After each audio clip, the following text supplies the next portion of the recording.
বিএনপির বিরুদ্ধে চাঁদাবাজির অভিযোগ আনছেন। আমি কিন্তু বিএনপির বিরুদ্ধে চাঁদাবাজির অভিযোগে সাফাই গাইছি না, আমি বলছি আপনি অভিযোগ আনছেন, মানে বিএনপি চাঁদাবাজি করতেও পারে। বিএনপির দলীয় কোন্দল নিয়েও আপনি খোঁচা দিচ্ছেন।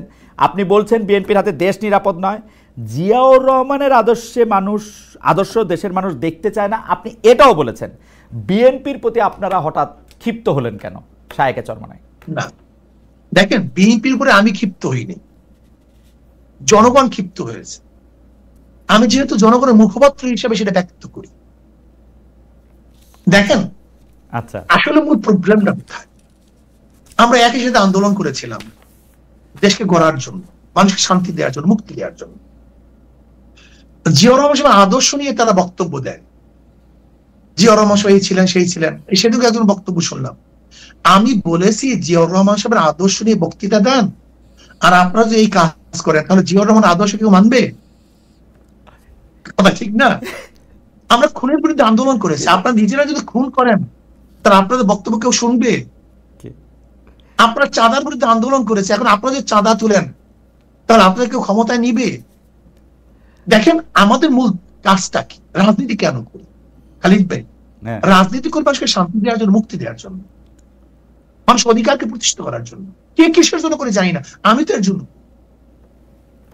আমি চাই মানুষ জুলুম, নির্যাতন, অপহরণ, ধর্ষণ, সে আয়নাগরে বাংলাদেশে আর দ্বিতীয়বার তৈরি না হোক, নির্বাচনে মানুষ হত্যা না হোক। আমার মা, আজকে আপনি খবর দেন, আজকে চাঁদা নেওয়া দেওয়ার কারণে স্বামীকে বেধড়ক ভাবে মেরে তার সামনে তার স্ত্রীকে ধর্ষণ করেছে। আজকের খবর, বিএনপির লোকজন করেছে।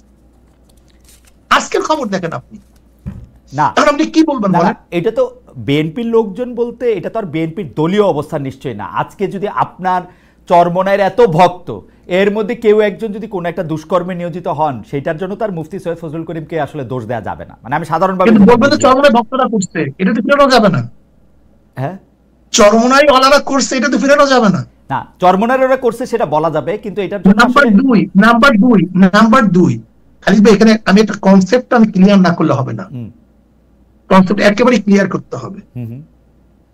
আমাকে একজন বলেছেন যে হুজুর তারা তো এরকম করতেছে, এটা করতেছে, তারা প্রতিবাদ করতেছে, শাস্তি দিতে আছে।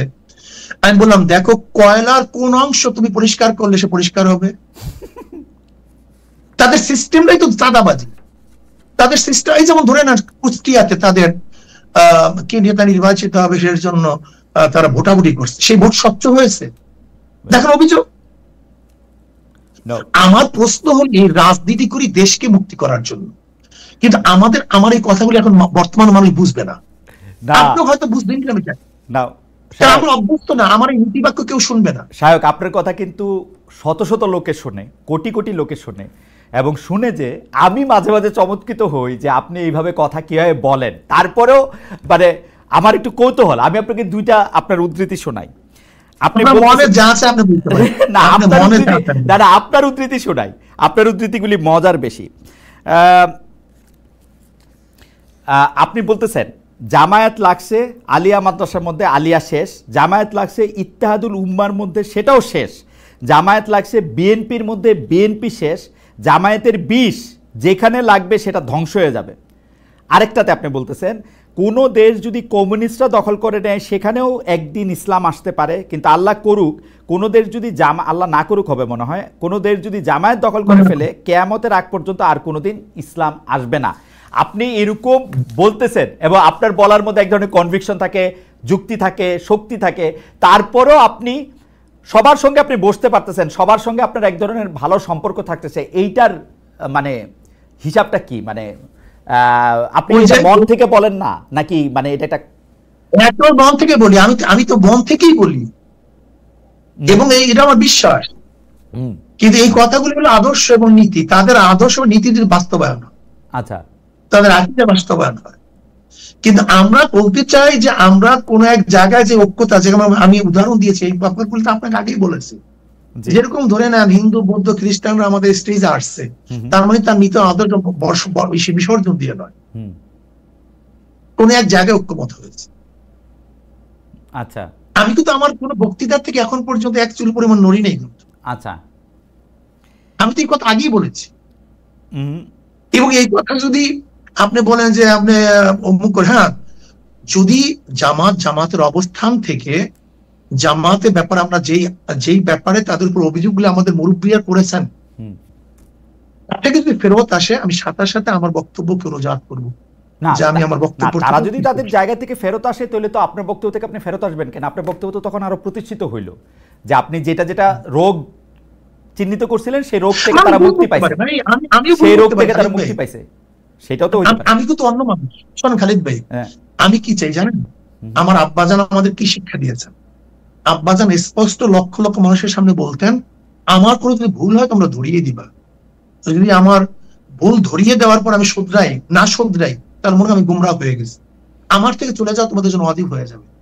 ভাই, আমরা আমাদের দোষকে লুকাতে চাই না তো।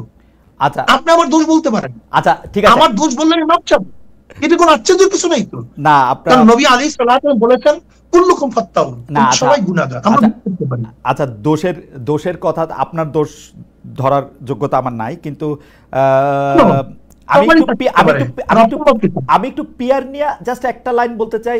অনেকেই বলে থাকেন মানে দুইটা অভিযোগ।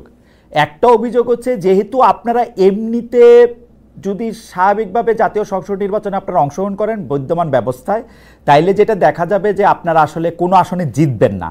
আমার কথা না, কিন্তু এটা কেউ বলতেছে, সেই জন্য আপনারা পিয়ার ব্যবস্থা প্রচলন করতে চাচ্ছেন। আর দুই হচ্ছে, আপনারা এই সম্মেলনের মধ্যে একটা অনুঘটক বা মধ্যবর্তী প্রক্রিয়া করে মহাসমাবেশ করে সবগুলি দলকে একসাথে নিতে চাচ্ছেন। কারণ হচ্ছে আপনারা আসলে বিএনপির সাথে এক ধরনের বার্গেনিং পয়েন্টে যেতে চান। আপনাদেরকে যদি 2, 3 থেকে 5টি আসন আপনাদেরকে বলা হয় যে এগুলি দেওয়া হবে, বিএনপি ছেড়ে দিবে, তাহলে আপনারা আবার বিএনপির হয়ে কথা বলবেন। পিআর সিস্টেমকে আসলে আপনারা আসন পাবেন না বলে, বা বিএনপির সাথে আপনাদের এটা কি, আপনি একটু বলবেন কিনা যে আমরা কি এরকম দেখবো কিনা বিএনপি বললো 5টি আসনে? জি, আমরা যদি মনে করি পিআর যারা চায় না, জি, তারা কালো টাকা ব্যবহার করতে না পারলে আসন পাবে না, এই ভয়তেও তো তারা পিআর না চাইতে পারে। ওকে, এরকম বক্তব্য আছে। আচ্ছা, দুর্নীতিবাদরা যদি সে নির্বাচন করতে না পারে, তাহলে একটা সিটও পাবে না, এই সম্ভাবনা তাদের আছে। মানুষ যখন মনে করবে যে আদর্শ ভিত্তিক ভোট, তাহলে তো মানুষ আদর্শের উপরে ভোট দিবে, এই সম্ভাবনা তাদের আছে। এই জন্য তারা পিআর চায় না। যেরকম আপনি একটা কথা বলছেন, আমরা তো ভিন্ন বক্তব্য আমাদের আছে। বাকি কথা হলো কি, বিএনপি সে জাতীয় সরকার গঠন করবে এই দাবি করছে না, করছে। তা জাতীয় সরকার কিভাবে গঠন করবে? সবাইকে নিয়ে তো। সবাই পার্লামেন্টে যাবে কি কোন পদ্ধতিতে? আপনি কি সিট দিবেন তাকে? না, পার্লামেন্টেই যাইতে হবে জাতীয় সরকার করতে তা না, মানে আপনি সরকারে অন্তর্ভুক্ত করতে পারে আপনাদেরকে। সব দল নিয়ে তো ভাই, আপনি তো মন্ত্রিত্ব দিবেন না আমাকে, কয়টা দিবেন মন্ত্রিত্ব? কয় দলকে দিবেন? 40টা দিল। পার্লামেন্ট জাতীয় সরকারের জন্য প্রয়োজন হলো সব দলের অংশগ্রহণ। যদি পিআর সিস্টেম নির্বাচন করেন, তাহলে সব মানুষ সেখানে যেতে পারবে, সব মতের মানুষ যেতে পারবে। তা বিএনপি যেহেতু জাতীয় সরকারের কথা বলছে, তার তো উচিত পড়তো পিআর সিস্টেম নির্বাচন করা। এটা ভালো কথা বলছেন। আর পিআর সিস্টেম নির্বাচন করলে সমস্ত আদর্শ মানুষ সেখানে যেতে পারবে, সমস্যা কোথায়? এটা ভালো কথা বলছেন। বিএনপি যেহেতু জাতীয় সরকারের কথা বলছে, তো নির্বাচনটাই এমন ভাবে হোক না কেন যে একটা জাতীয় সরকার গঠনের দিকে এটা এগিয়ে যায়। ভালো কথা বলছেন। বাকি আমাকে 2001 তো বিএনপি আমাদেরকে অনেক বেশি সিট দেওয়ার কথা বলেছিল। হ্যাঁ, 2001 দেওয়ার কথা বলছিল। আর আপনাকে 2001 যদি সিট দেওয়ার কথা বলে 10টা বা 15টা, আর আজকে 2025 এসে বা 26 নির্বাচনে মাত্র 5টা ঘিমে শুরু হলাম। আমরা অনেক বেশি। ইসলামী আন্দোলন বাংলাদেশ, আমি বলছি তো যে ইসলামী আন্দোলন বাংলাদেশের আসল চিন্তা আদর্শ নিয়ে আসলে আমাদের অনেকের গবেষণা নেই। ওকে, ঠিক আছে, আমরা ক্ষমতার পূজারি না। ঠিক আছে, আমি একটু আমি একটা কথা বলি, এই কথাটা বলতেই হবে আমাকে। ইসলামী আন্দোলনকে যদি আজকে ক্ষমতাও দিয়ে দেন, আজকে ক্ষমতায় দিলেন, প্রাইম মিনিস্টার বানালেন, আর যদি বলেন নীতি আদর্শ বিসর্জন দিতে হবে, ইসলামী আন্দোলন বাংলাদেশ ক্ষমতাকে প্রত্যাখ্যান করবে, নীতি আদর্শ প্রত্যাখ্যান করবে না। ওকে, আমি এই জায়গায় আমি কথা বলতে চাইতেছি যে অন্তর্বর্তী সরকারের সময়ে যে সংস্কারের উদ্যোগ নেওয়া হয়েছে, সেই সংস্কারের সাথে আপনারা অন্তর্বর্তী সরকারের সঙ্গে কাজ করছেন, নিজেদের পরামর্শ দিচ্ছেন, ফেসিবাদ মুক্ত একটা গণতন্ত্র নিশ্চিত করার বিষয় এখানে আছে। 10-15 বছর ধরেই আপনারা নিরপেক্ষ সরকারের অধীনে নির্বাচন হোক এই প্রসঙ্গে আপনারা নানা ফরম্যাটে নানাভাবে কথা বলছেন। তো ধরা যাক একটা নিরপেক্ষ নির্বাচন হইল, ইসলামী শাসন আন্দোলন যদি নির্বাচনে জিতে ক্ষমতায় যেতে পারে, তাইলে কি আপনারা শরিয়া চালু করবেন কিনা, যেটা আমাদের প্রথমে আলোচনা করছিলেন? এবং একেবারে কোনো ধূম্রজাল নাই, কোনো এর মধ্যে লুকোচুরি বলতে কিছু নেই, শরিয়া আইন বাস্তবায়ন করুন। তার মানে তো শরিয়া আইন বাস্তবায়নের মাধ্যমে তার মানে একটা খেলাফত সৃষ্টি চালু হবে, তাই তো? শরিয়া আইন বাস্তবায়নের মাধ্যমে এদেশের মানুষ মুক্তি পাবে।